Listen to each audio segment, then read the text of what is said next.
Hello everyone, कैसे हैं आप सभी। मैं M S Khan and welcome to our YouTube channel the learner wings. उड़ान आपकी कोशिश हमारी। बच्चों, इसी कोशिश में बहुत सारे मेरे पास मैसेज थे और एक इवन पर्सनल एक स्टूडेंट ने मुझसे पूछा कि सर मैं नीट अटेम्प्ट करना चाहता हूं, इस साल 2023 का नीट अटेम्प्ट करना है, तो उसका क्राइटेरिया क्या है, मेरी एज लिमिट यानी मेरी एज है, कितनी बार मैं अटेम्प्ट कर सकता हूं और सब्जेक्ट है। बड़ा बेसिक सा क्वेश्चन है। तो बच्चों इस क्वेश्चन को जरा समझ के देखते हैं कि इसका आंसर क्या होता है। तो पहले हम बच्चों बात करते हैं एज। जी हाँ, नीट की एज की बच्चों हम बात करें तो दो तरह की एज होती है, एक होती है लोअर और एक होती है अपर। अगर हम लोअर की स्टूडेंट बात करते हैं तो 17 साल, जी हाँ 2023 के नीट को अटेम्प्ट करने के लिए आप 17 साल के हो जाने चाहिए, तभी आप अटेम्प्ट कर सकते हैं। अब बात यह आती है कि भाई 17 साल के हम कब होंगे। सब बच्चे, एक ने मुझे अपनी जो है डेट ऑफ बर्थ भेज दी, तो आपको सिंपल सी बताता हूं है क्या।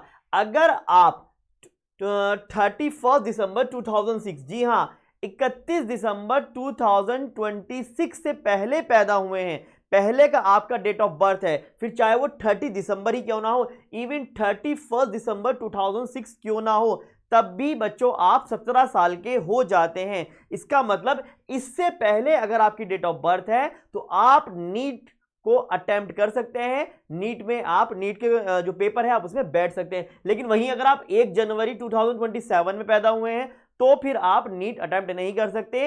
इस हिसाब से आप 17 साल के नहीं हुए। तो अगर आपकी ये डेट है, मतलब ये या इससे पहले कभी की भी डेट है, तो आप नीट अटेम्प्ट कर सकते हैं। और अगर ये वाली डेट आ जाती है तो नीट अटेम्प्ट आप नहीं कर सकते। अब ये तो हो गई लोअर के, भाई मिनिमम 17 साल के आप होने चाहिए। अब बताइए अपर कितनी है। तो अपर के लिए बच्चों सिंपल सा है, नो लिमिट। जी हाँ, आप कितने भी साल के क्यों ना हो, आप 50 साल के भी हैं, आप 60 साल के हैं, आप 70 साल के हैं, तो भी आप नीट को अटेम्प्ट कर सकते हैं। यहां जी हाँ, नीट के क्वेश्चन, नीट के पेपर में आप बैठ सकते हैं। दूसरा, अगर बच्चों हम 12th की बच्चों बात करते हैं, 12th से रिलेटेड बहुत सारे सब्जेक्ट होने चाहिए। तो 12th क्लास में आपके पास फिजिक्स, केमिस्ट्री, बायोलॉजी और इंग्लिश में आप पास होने चाहिए। एक बार फिर सुनिएगा, फिजिक्स, केमिस्ट्री, बायोलॉजी और इंग्लिश। जी हाँ, इंग्लिश में भी आपका पास होना जरूरी है। और अगर बच्चों बात करें कितना नंबर लाने, भाई कितने नंबर से पास होना है, तो फिजिक्स, केमिस्ट्री और बायोलॉजी तीनों को मिलाकर 50% आपके मार्क्स मिनिमम